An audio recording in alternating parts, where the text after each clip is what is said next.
C'est à la mi-janvier, en principauté de Monaco, que commence pour Renault l'aventure du championnat du monde des rallyes 1989. La Renault 5 GT Turbo Groupe N est engagée au rallye de Monte-Carlo. Elle est pilotée par Alain Oreille, Gilles Timonier sera son copilote. Dans l'Ardèche, en cette période hivernale, il était logique de trouver de la neige. Sur ce terrain particulier, les Lancia et les Mazda plus puissantes sont avantagées par leurs 4 roues motrices. C'est Grégoire de Mévius qui prend alors le commandement. Dans le sud, l'asphalte remplace la neige et le verglas. L'agilité de la Renault 5 fait merveille et Alain Oreille revient dans le groupe de tête.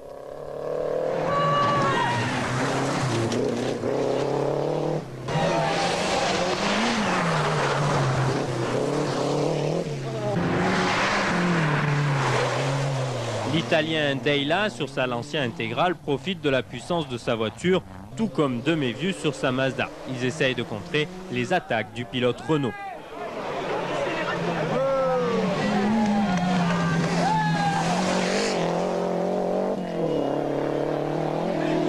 La dernière étape se dispute en nocturne. C'est la fameuse nuit du Turini.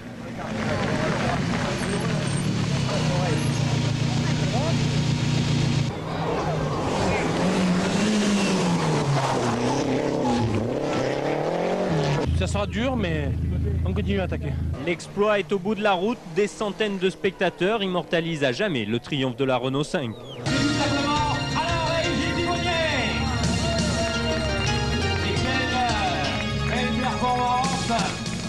Alain Oreille et Gilles Timonier remportent la victoire dans ce 57e rallye de Monte-Carlo.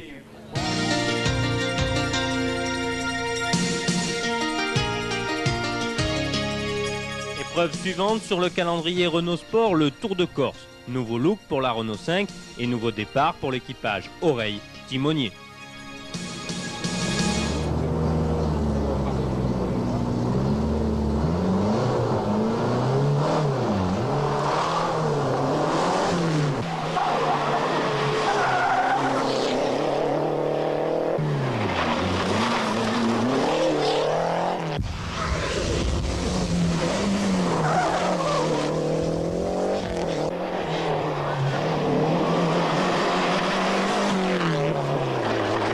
Ce rallye de longue haleine est en fait un sprint effréné. Jamais le pilote de Martigues ne pourra baisser le rythme. Poussée à la limite, la GT Turbo se montrera d'une agressivité étonnante face aux surpuissantes Ford Cosworth de Derieux et Manzagol. Mais ce dernier casse une rotule et quitte la lutte au sommet.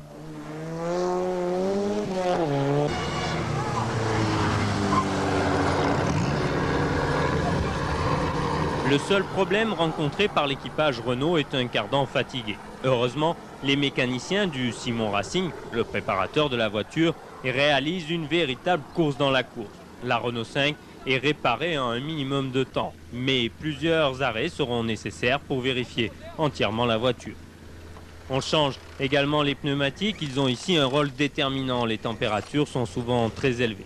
Seul le pilote reste très tendu. Gros problème, on a cassé la transmission à la sortie de spécial. En fait, c'est un peu un miracle puisque je l'ai cassé dans la spéciale et j'ai réussi à passer l'arrivée. On l'a changé et depuis on est vraiment à la bourre, on n'arrive plus à faire ce qu'il faut sur la voiture et ça devient limite maintenant.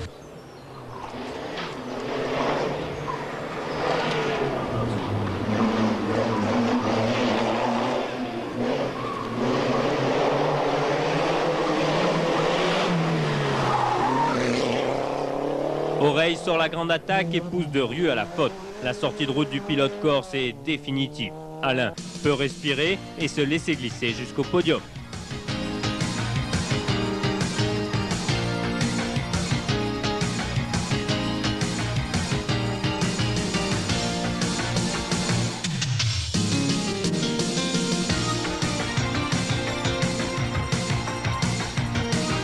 À l'image de Napoléon Bonaparte, le pilote Renault arrive en vainqueur à sa dernière assistance. Il mérite les applaudissements, il vient de mettre le point d'orgue au travail de toute son équipe.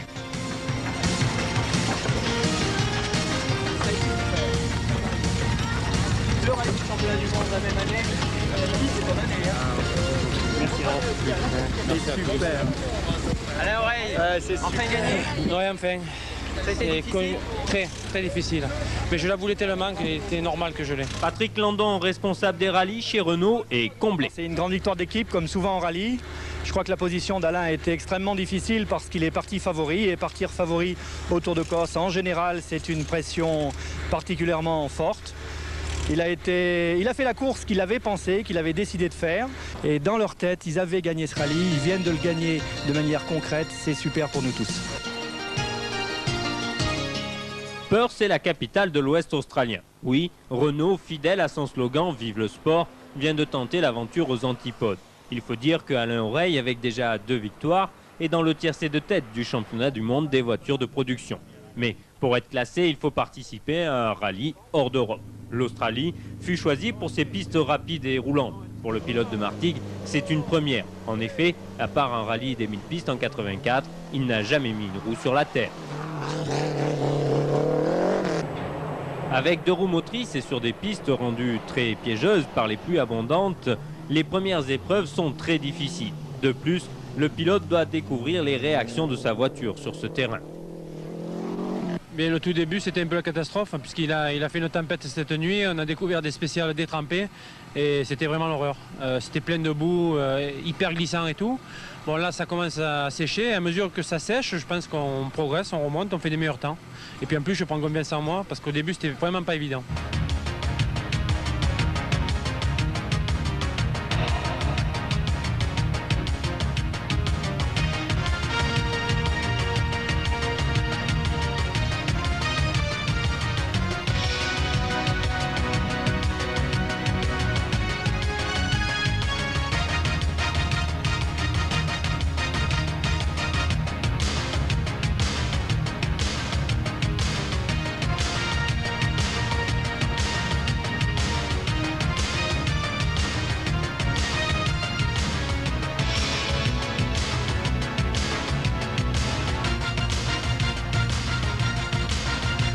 Par la suite, Alain Oreille réalise des miracles. Il force le rythme et remonte de la 10e à la 3e place. Malheureusement, il butera sur la Mitsubishi de Hordinski et la Lancia de Shogun. Toutes deux sont des voitures beaucoup plus puissantes que la petite Renault 5 et possédant 4 roues motrices.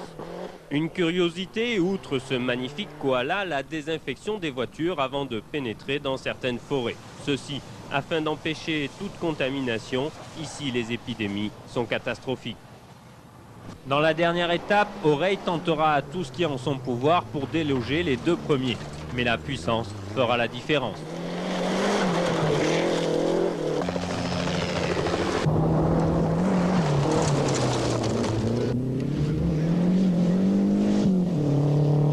Alain termine 3e, une place qui équivaut à une victoire si on considère les 7 points récoltés. Pour une première participation, le pilote Renault peut être satisfait. Puisque ça s'est déroulé à merveille, l'équipe a marché superment bien, la voiture elle est quasiment neuve.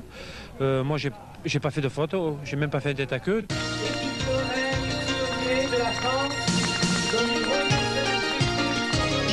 Le temps de rapatrier la voiture, de la réviser, de la remorquer jusqu'en Italie, et Alain Oreille prenait le départ du rallye de San Remo, un rallye mixte divisé en 3 étapes. Sur la première, asphaltée, Alain attaque pour essayer de prendre de l'avance.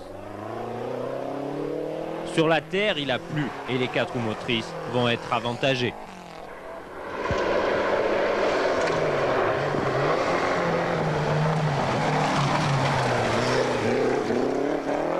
Parmi ses adversaires, Gustavo Trelles possède la nouvelle Lancia intégrale 16 soupapes. La voiture est surpuissante, mais sa fiabilité sera prise en défaut.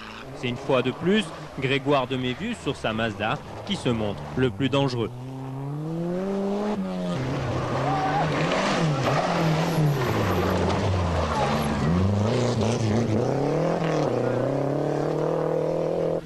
Pour l'instant, c'est le rêve, puisqu'on est en tête du groupe. J'aurais jamais pensé ça.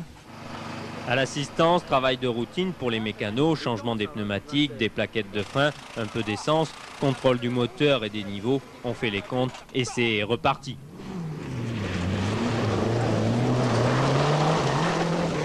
Sur la dernière partie en terre, de Mévius prend néanmoins le commandement. Avant d'aborder l'étape finale disputée sur les routes étroites de l'arrière-pays de San Remo, la Mazda possède 2 minutes d'avance sur la Renault 5. Une fois de plus, au prix d'un effort de titan, Alain Oreille grappille seconde après seconde et c'est seulement à 3 épreuves de la fin qu'il prend le commandement pour ne plus le lâcher. Nouveau podium pour la Renault 5 GT Turbo. Au départ, c'était un pari difficile et on gagne le groupe, c'est plus qu'un contrat rempli. La voiture s'est comportée à merveille et c'est ce qui nous a permis, je pense, de faire la différence. Je regrette qu'une chose, c'est qu'il ne reste plus que 2 épreuves. La prochaine, c'est la Côte d'Ivoire, 12 jours, l'Afrique, le Bourbier, un petit peu la période des pluies. Je crois qu'on a habitué la direction générale à des défis impossibles, mais là, je crois que ce ne serait pas raisonnable.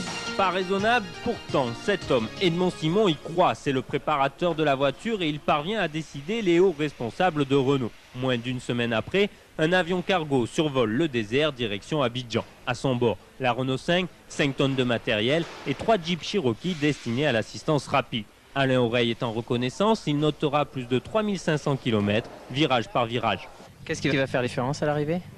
L'intelligence du pilote, parce qu'il faut aller très doucement. Ça c'est sûr et certain, et on fera les comptes à l'arrivée. Plus que 2 adversaires au championnat du monde sur sa Lancia intégrale 16 soupapes, Gustavo Trelles. Je pense que c'est un rallye très difficile, è un rallye africano, non comme un rallye del mondial, parce que les roads c'est très dur.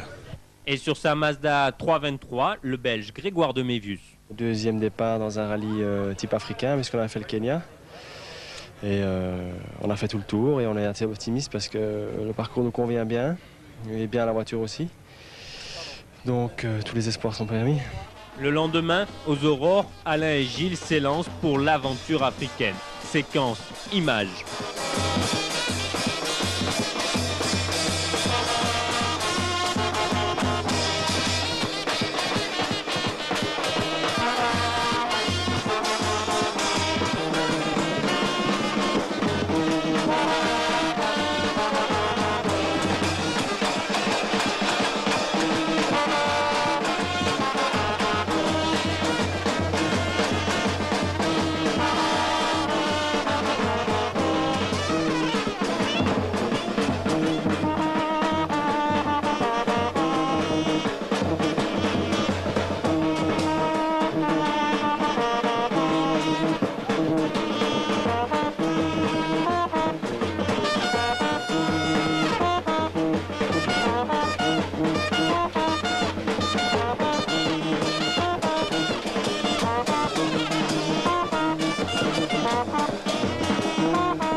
Après plus de 2500 km de piste, arrêtons-nous un instant au pied de la basilique de Yamoussoukro, copie conforme de celle de Rome. Impressionnant. C'est l'heure de faire les comptes. En groupe A, c'est l'hécatombe. Stoll, Ambrosino, De Martini, Ciné ont tous abandonné. La Renault 5 GT Turbo, fidèle à son timing prévu par le pilote, a roulé à une allure soutenue, baissant le rythme seulement pour franchir les obstacles les plus difficiles. Alain Oreille est second au classement général.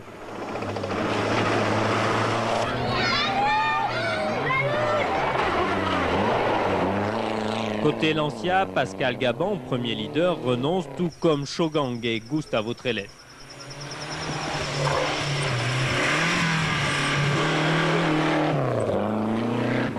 Grégoire de Mévius s'accroche longtemps au pot d'échappement de la Renault 5. Mais, obligé de forcer le rythme, il sortira de la route.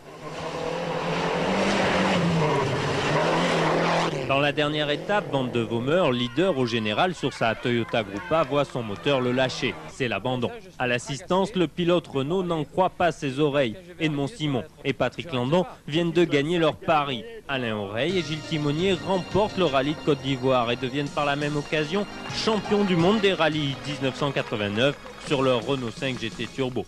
Vive le sport!